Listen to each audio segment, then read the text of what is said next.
একই পদের দ্বিতীয় গ্রেডের বৈষম্য নিরসন, মহামান্য আদালতের রায় বাস্তবায়ন ও মাননীয় আইন উপদেষ্টা জনাব আসিফ নজরুলের মতামত বাস্তবায়ন করে অডিটর পদকে 10ম গ্রেডে উন্নতি করার দাবিতে মহা হিসাব নিয়ন্ত্রণ কার্যালয়ের সামনে কর্মবিরতি ও অবস্থান সমাবেশ করছে অডিটর পদের কর্মকর্তারা।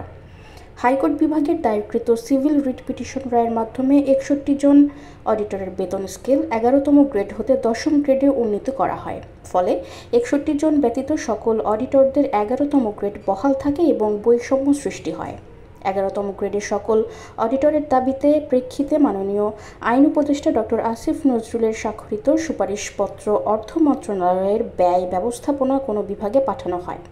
3 সপ্তাহ পার হলেও এর কোনো কার্যত ব্যবস্থা গ্রহণ না করায় অডিট অ্যান্ড অ্যাকাউন্টস বিভাগের নন ক্যাডার কর্মকর্তাদের মধ্যে হতাশা বিরাজ করছে।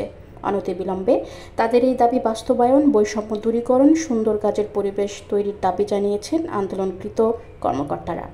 আচরণ যেন কোনো কিছুই যেন বর্তমান সরকারের বিরুদ্ধে না যায়, আমরা আশা করি অনতিবিলম্বেই আমাদের এই ন্যায়সঙ্গত দাবি অডিট অ্যান্ড অ্যাকাউন্টস ডিপার্টমেন্টের নন ক্যাডার কর্মকর্তা কর্মচারীদের প্রাণের দাবি ইনশাআল্লাহ পূরণ হবে।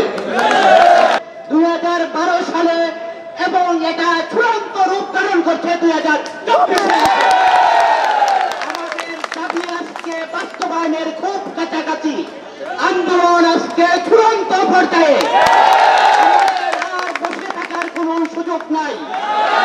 ডিপার্টমেন্টের প্রশাসনিক যন্ত্র আমাদের বই দেখিয়ে আমাদের দমে রাখতে পারবে না।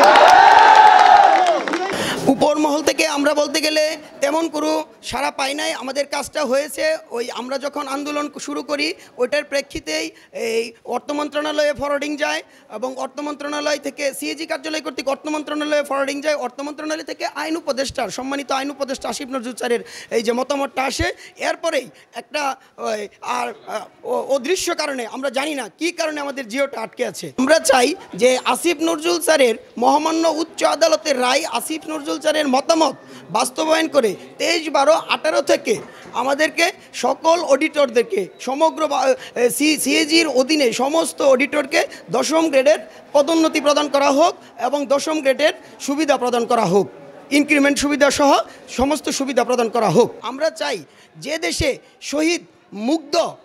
শহীদ আবু সাঈদের রক্তে যে লক্ষ্যে তারা রক্ত দিয়েছে বৈষম্য দূরীকরণের, বৈষম্য নিরসনের লক্ষ্যে, সেই লক্ষ্য বাস্তবায়নের জন্যেই আমাদের এই অডিট ডিপার্টমেন্টের বৈষম্যগুলো দূর করার জন্যে আমরা মাননীয় ইন্টারিম গভর্নমেন্টের কাছে আমরা প্রার্থনা করব।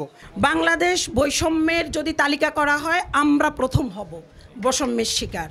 আমাদের অডিটর পোস্টটা বৈষম্যের শিকার, যেখানে আমরা সরকারের কোটি কোটি টাকা বাঁচাই দিচ্ছি অডিট করে, যেখানে আমাদেরকে বিশ্বাস করছেন আমাদের ডিপার্টমেন্টের স্যারেরা যে তোমরা যাও অডিট করো, কে কোথায় দুর্নীতি করছে, কত টাকা লুটপাট হচ্ছে, এগুলোর হিসাব দাও।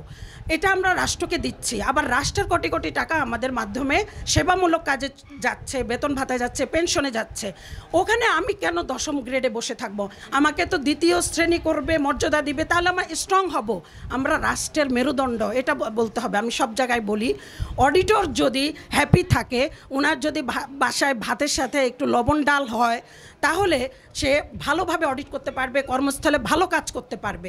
আমি না, আমাদের সবার দায়িত্ব নিয়ে আমি বলছি, আসিফ নজরুল স্যারের সম্মতিতে যে অর্ডারটা হয়েছে, যে সাক্ষ্যটা বা যে সম্মতিটা দিয়েছেন, সেটা অনতিবিলম্বে যেন বাস্তবায়ন হয়।